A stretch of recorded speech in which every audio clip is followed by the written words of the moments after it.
Tonight then, we're going to look at a few things from these different passages, hopefully to meditate on what it means for Jesus to be our King and how he has achieved that for us. Palm Sunday, if you're not familiar with it, is the occasion 5 days before Jesus' death, where Jesus rode in on a donkey as it was foretold in the Old Testament, and people declared him or acknowledged him as the king he is. Although we looked this morning, and I'll just refer to this really, they thought that he was a certain type of king, and they actually had the wrong idea of that. Even as we heard in the reading this evening, even the disciples themselves didn't understand what was going on and really what was happening here. Even though they had some degree of understanding of who Jesus was, they didn't fully understand what was going on here until he was glorified, it says, until the work of salvation was done for them. And so just to remind us then, if you weren't here this morning, what did they think it meant for Jesus to be the King of Israel? Well, what they thought was, and in part they were right, that he was from God, that he was the anointed, the chosen one sent by God. They got that right. And that he was the King of Israel, and they got that right in part at least.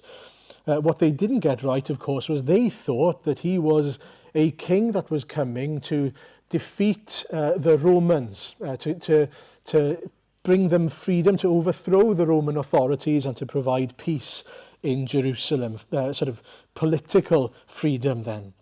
And so they were also, as we heard in the reading in John chapter 12 there, they were attracted to the occasion in John 12 because Lazarus had been raised from the dead. And so they were also attracted to Jesus as the Messiah King because of what he offered them physically. What I mean by that is they were attracted by his power to heal, to make things right, physically speaking.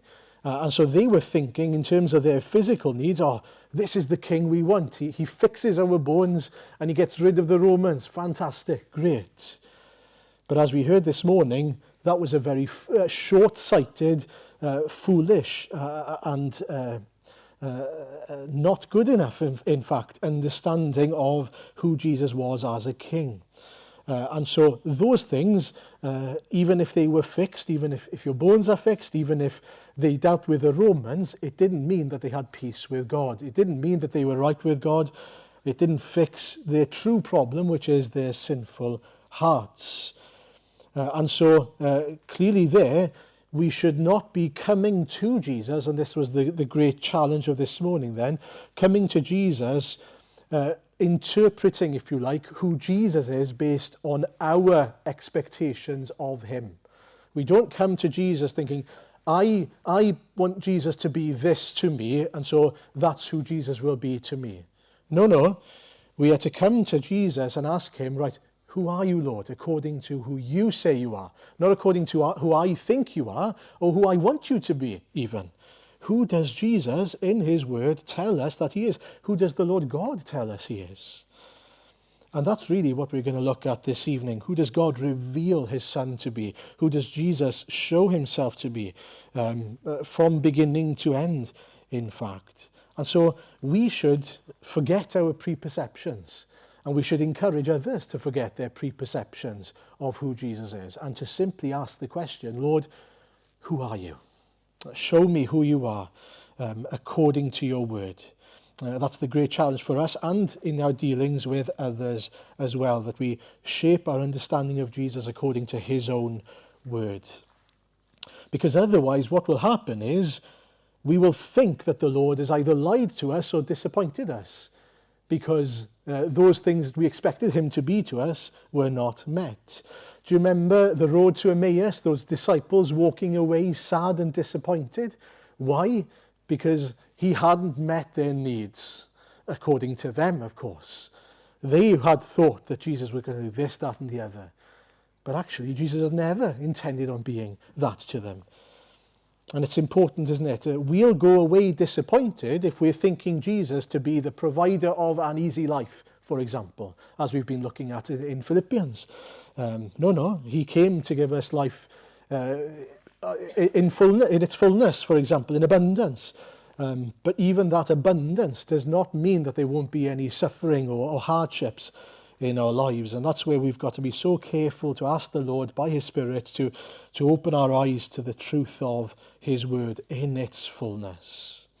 Okay, so that's very briefly the king they thought that he was and the dangers of coming to Jesus and expecting Jesus to be our interpretation or our desire of a king rather than who he truly is.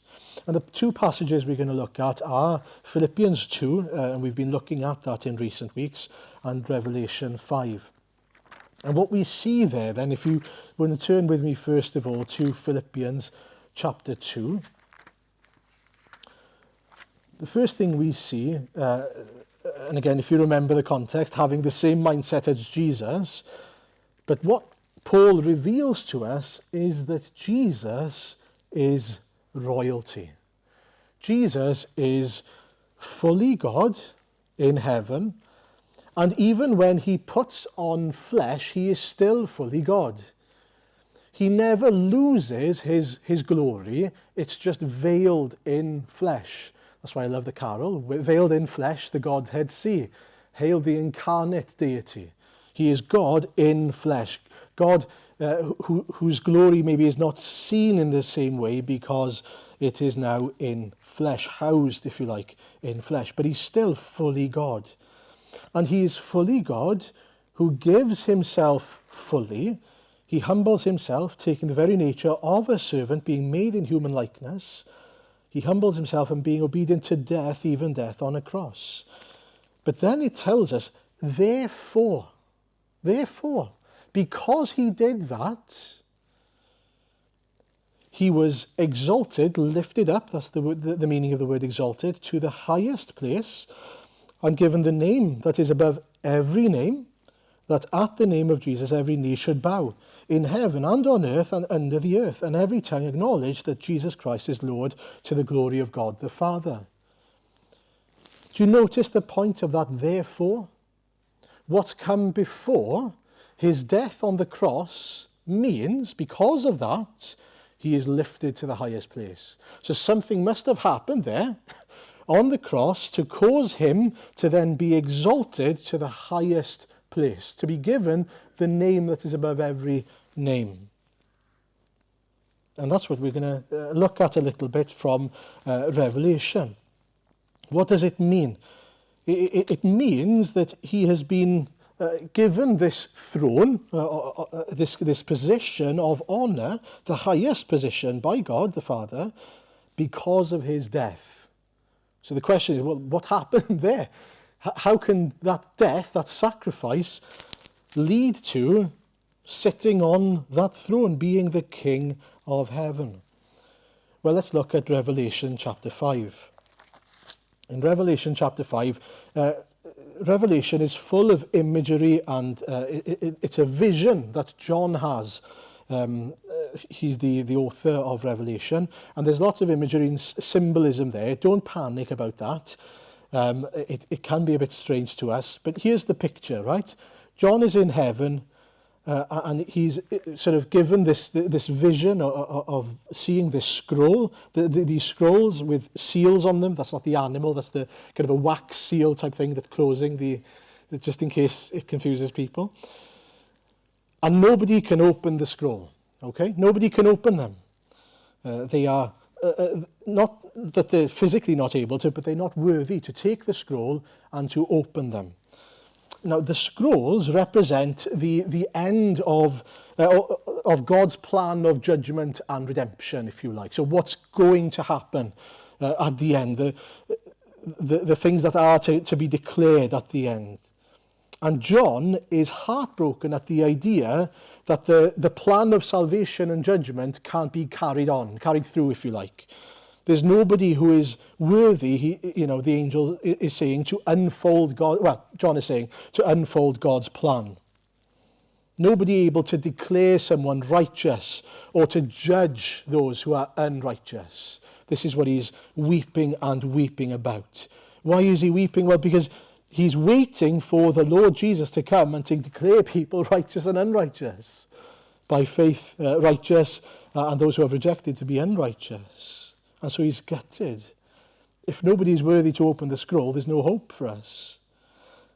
But then one of the elders turns to John and says, don't worry, look, the Lion of Judah has triumphed. He is worthy, he is able to open the scrolls and seals.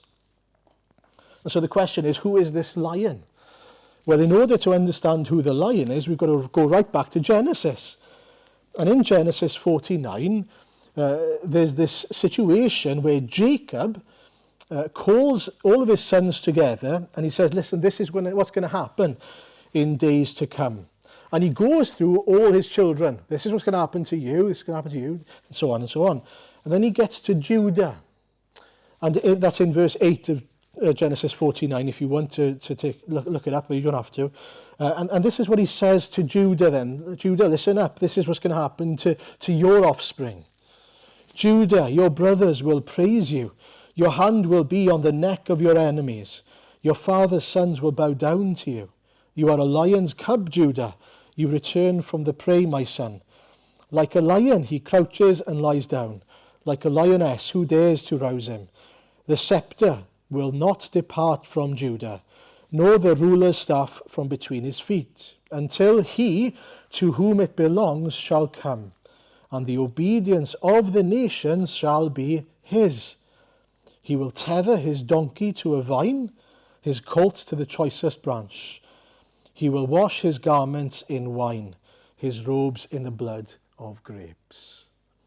And this is, in layman's terms, what he's saying. Look, out of your tribe will come a king who is going to reign forever. The obedience of the nations shall be his. And that's going to be achieved, if you like, as he washes his garments in wine. And at the time, they would have had no idea what that meant. It was a sort of prophetic word, other than to expect, right, we are expecting a king from the tribe of Judah. Royalty. He is going to be like a lion, a king of the jungle, fierce, powerful. But here in Revelation 5 then, this Lion of Judah is identified. He is there. He is worthy to open the scrolls. And so it's one who has come from that tribe. And we can trace that back with Matthew 1, in fact, if you want to look at how this lion in Revelation 5 is of the tribe of Judah. But now in heaven, this elder says, look, the lion has triumphed, and this triumph means he can open the seals and the scrolls, right? And he has authority over all people. He is worthy to declare people righteous and unrighteous. But the interesting thing is, as John looks at the lion, he doesn't see a lion. Hopefully you what? As he looks at the lion, look at the passage, he sees a lamb. He says, see, verse 5, he says, see, the lion of the tribe of Judah is able to open the scroll. Then I saw a lamb, looking as if it had been slain, standing at the center of the throne.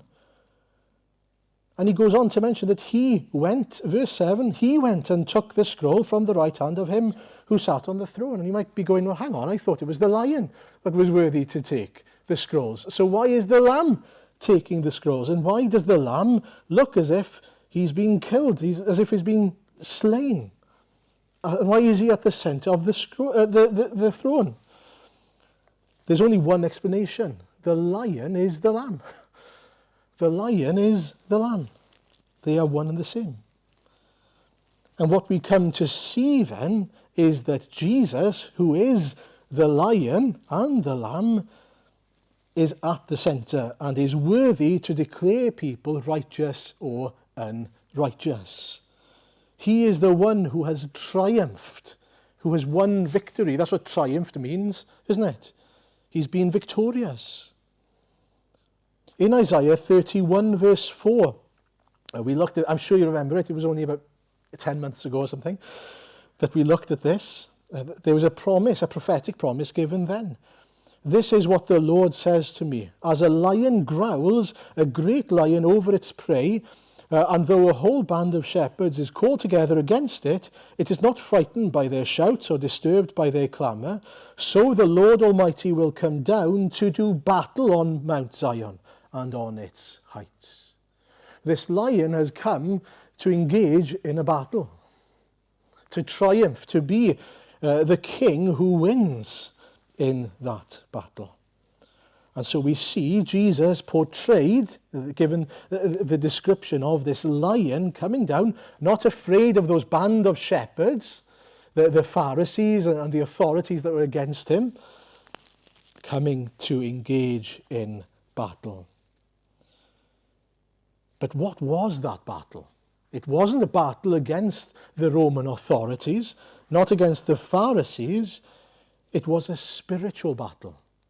It was a battle against the dark elemental forces that are at work in the world, against Satan, against sin, and against death. And this is why this matters so much. The reason why Jesus is victorious is because he conquered sin and death. That's the battle he won on the cross. That is why he deserves to be acknowledged and hailed as the king he is. In Colossians 2, probably one of my favourite passages in the Bible, verse 13 to 15, Paul puts it like this. When you were dead in your sins and in the uncircumcision of your flesh, God made you alive with Christ. He forgave us all our sins, having cancelled the charge of our legal indebtedness, which stood against us and condemned us. He has taken it away, nailing it to the cross. He's talking there not just about Satan, but about our sin, our legal indebtedness to God. Okay, so number one, our sin. He's nailed it to the cross. And then verse 15, and having disarmed the powers and authorities, he made a public spectacle of them, triumphing over them by the cross. And so in this battle, if you can try and picture it, there are two issues starting off then, which is sin and Satan. And the thing that Satan has over us is our sin. How does he condemn us? Well, with our sin. And so Jesus, firstly, takes our sin, our legal indebtedness, all that we've done wrong, the charge that is against us, against a holy, perfect God, and he's nailed them to the cross. He's died taking the wrath, the blame, the consequences of all our sin, nailing them to the cross. And because of that, he's disarmed the powers and authorities, and he's made a public spectacle of them, triumphing over them on the cross. Which means that those who belong to Jesus can say, there is no condemnation for me anymore. Satan cannot say, that I'm not worthy to go and be my father's son or daughter, to enter into and be in a right relationship with God. I am worthy, not in my own power, but through the righteousness of Jesus. It's like there's been a court in session, and the judge, God, has declared the penalty has already been paid, which means that I, the defendant, I'm not guilty anymore. I am free to go and enjoy a relationship with God and Jesus. That's the victory that was won on the cross. That's the battle that was fought by Jesus, and that's why he is worthy to be declared king. And not only did he defeat sin and Satan then, but we come to realize in Romans chapter 6, But because of that, there's another consequence. Verse 22 and 23 of Romans 6.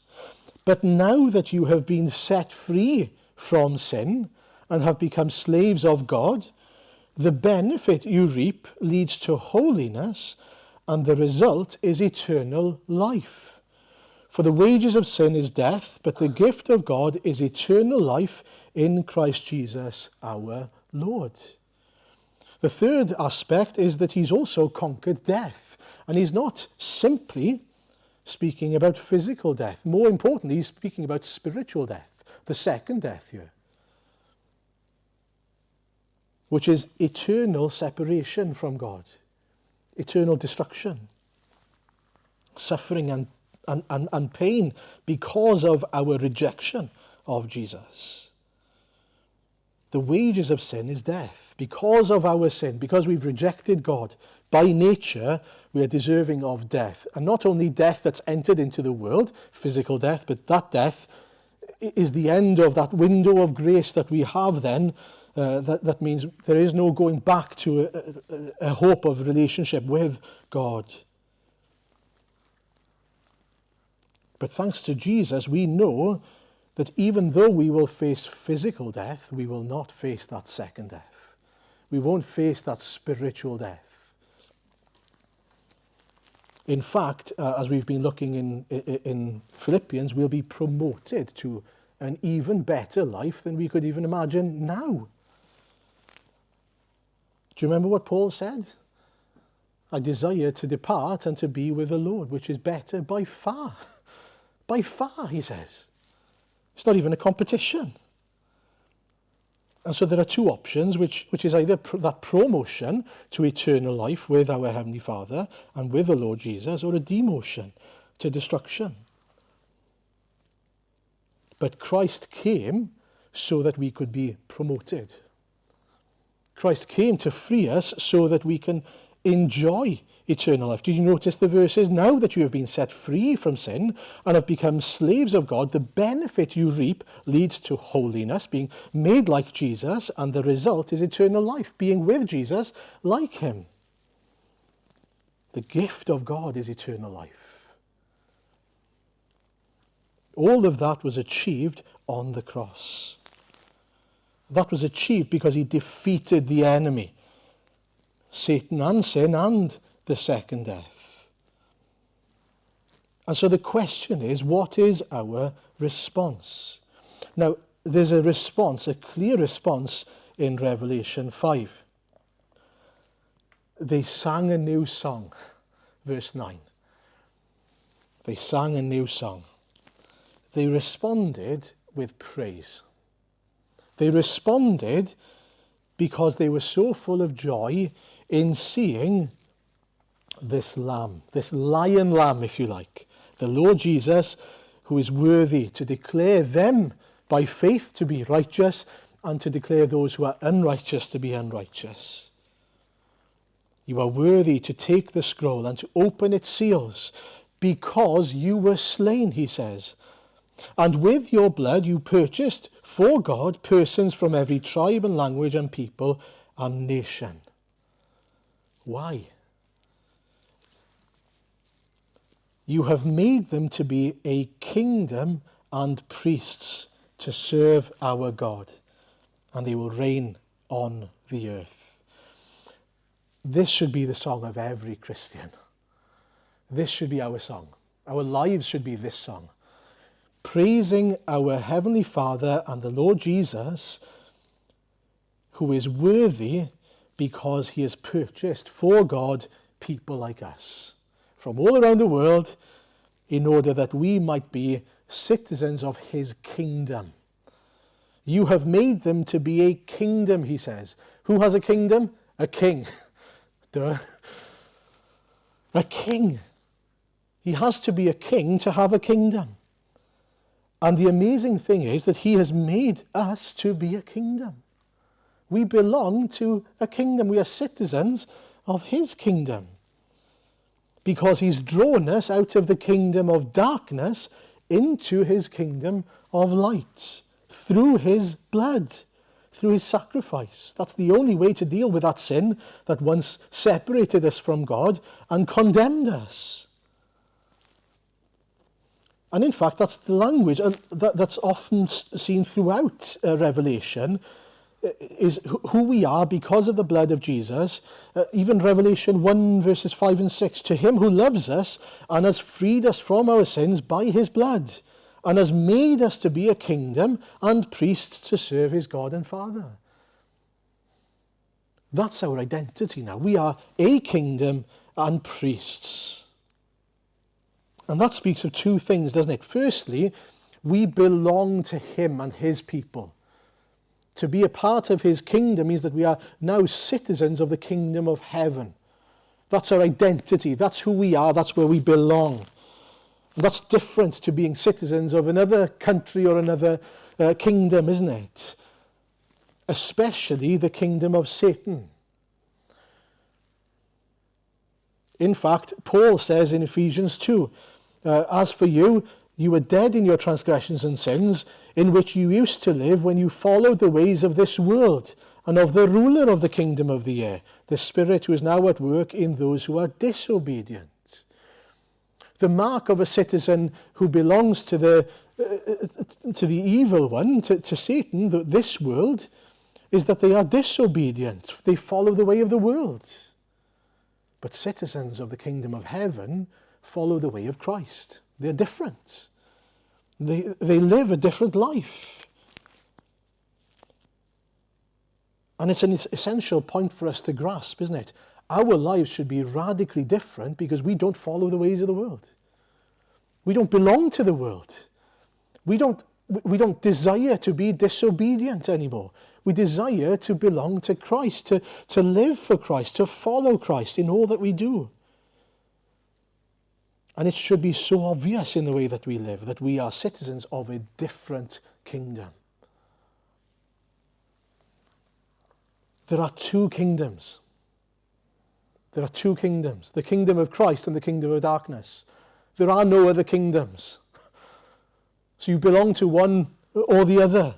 And by nature, we belong to the kingdom of darkness, which is a scary thing, by the way. It means that unless you choose to come to Christ, you do belong to the kingdom of darkness. And Jesus came to establish this new kingdom on earth and to allow us, by faith, to be citizens and beneficiaries of that kingdom. In other words, he wants us to share in it. In Luke 22, verses 29 and 30, Jesus is about to be arrested. He's had the Last Supper with his disciples. They've had that wonderful argument, do you remember, when they were trying to decide who the best disciple was? It's so embarrassing when you think about it, but I'm sure we'd have done exactly the same thing. And he says to them, you still don't get the point. But anyway, in verses 29 and 30 of Luke 22, and this is from a slightly more contemporary version because it's a bit clearer, but Jesus says, just as my Father has given me a kingdom, I also give you a kingdom. So you may eat and drink at my table in my kingdom. And you will sit on thrones judging the 12 tribes of Israel. He's given us a kingdom. We belong to a new kingdom. Well, do you belong? That's the big question, isn't it? Have you entered in? Are you a citizen of Christ's kingdom? Is there a seat reserved at the table for you in heaven? And perhaps a challenge, if you do belong to Christ, is how much weight do you put on your earthly citizenship compared to your heavenly one? Because, sometimes, especially as Welsh people here, it's a big challenge to think to yourself, well, yes, I'm Welsh, yes, there are all those things that is true of us in terms of our identity, but they should not come close to who we are in Jesus Christ. Nowhere near as important to us, nowhere near as valuable to us, because those things are not who makes us the people of Christ. It's the spiritual things. And that's so important. There is a very important part to, our culture, our identities on earth, they do matter. Paul gives us examples of that, doesn't he? You could look at 1 Corinthians 9, for example, where Paul says, this is from verse 19 onwards, he says, though I am free and belong to no one, he says now, which is interesting, he says, I belong to no one. He was a Jew who also had Roman citizenship, which is interesting. So he could say, though I belong to everyone, but he says, though I belong to no one, I have made myself a slave to everyone to win as many as possible. To the Jews I became like a Jew to win the Jews. To those under the law I became like one under the law, though I myself am not under the law, so as to win those under the law. He goes on to say, to the weak I became weak to win the weak. I have become all things to all people so that by all possible means I might save some. I do this for the sake of the gospel, that I may share in its blessings. So what he's saying there is, I'm not ignoring cultures. I'm not ignoring who people are in terms of their cultural identity, whoever they are as citizens, in earthly terms. But actually, I'm willing to give up what I feel like I am, and I'm willing to adapt to their culture in order really to provide for them a better citizenship than the one they've got now. To provide for them a means of grace that they've never experienced before, so that they would be saved. He's now seeing all those cultures that surround him as a way in for the gospel, not as a thing to boast in and of itself. And so the same should apply for us, shouldn't it? That we look at our cultures and we think, great, how can we meet the needs of people through their cultures to bring the gospel to them? Because we don't want them to boast in the fact that they are Welsh or English or Scottish, whatever you are. We want them to boast in the fact that they belong to Jesus. That's our concern, our only concern. And that's actually the only thing that will matter when we get to the end.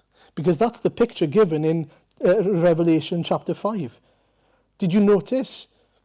Verse 11 onwards, then I looked and heard the voice of many angels numbering thousands upon thousands and 10,000 times 10,000.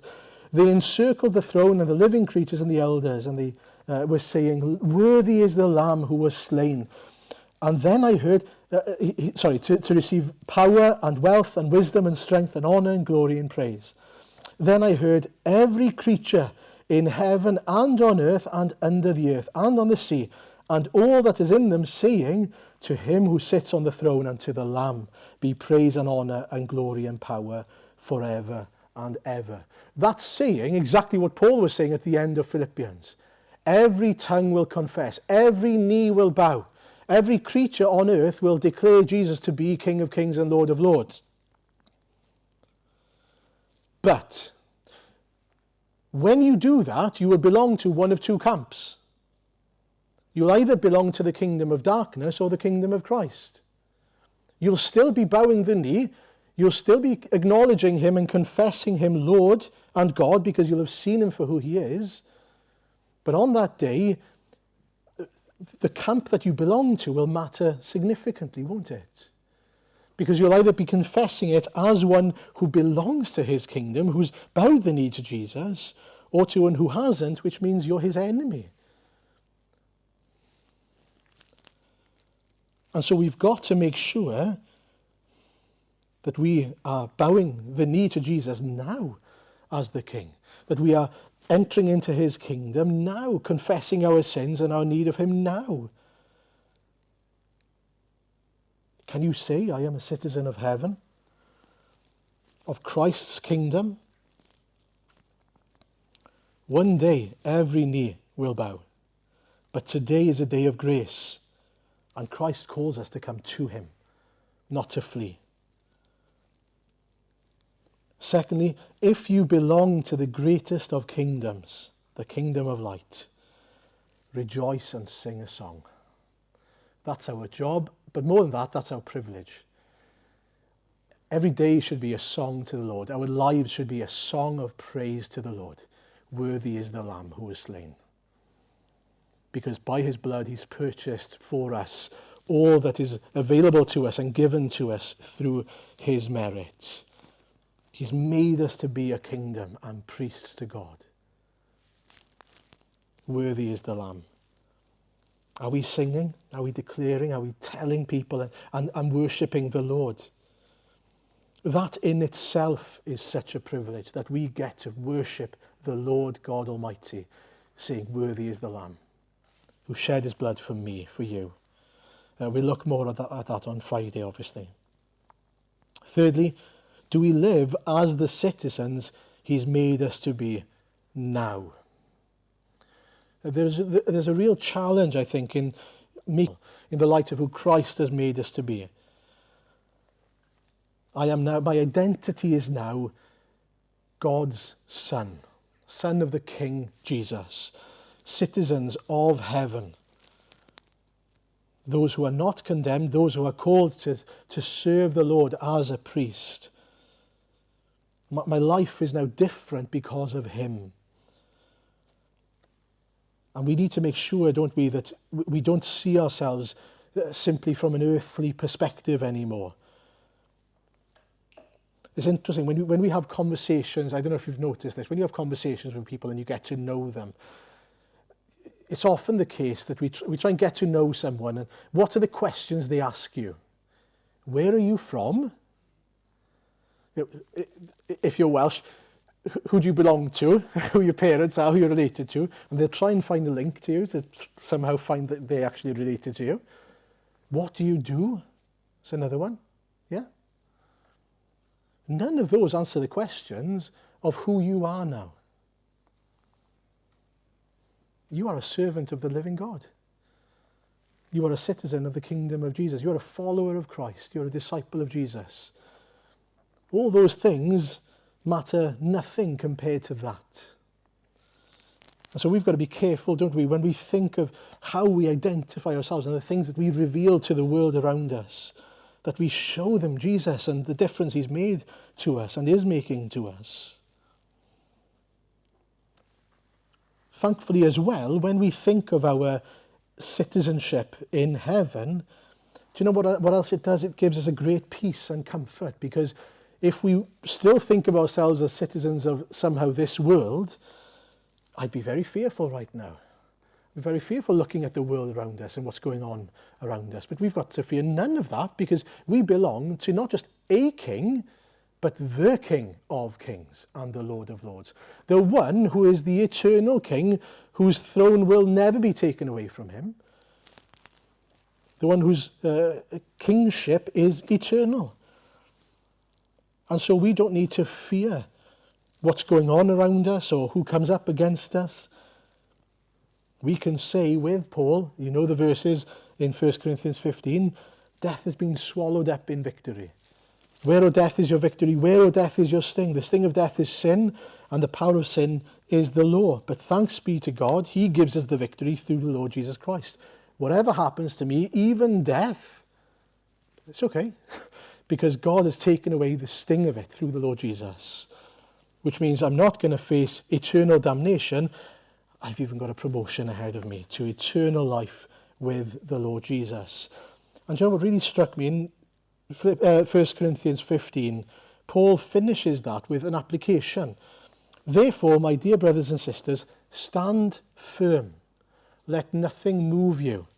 Always give yourselves fully to the work of the Lord, because you know that your labour in the Lord is not in vain. Isn't that interesting? Knowing that our eternal destiny, our eternal future is safe in him, should give us confidence and comfort now to stand firm, to let nothing move us, and to give ourselves fully to the Lord, and to live as those citizens and priests that the Lord has made us to be, for his glory and for his name's sake. Amen.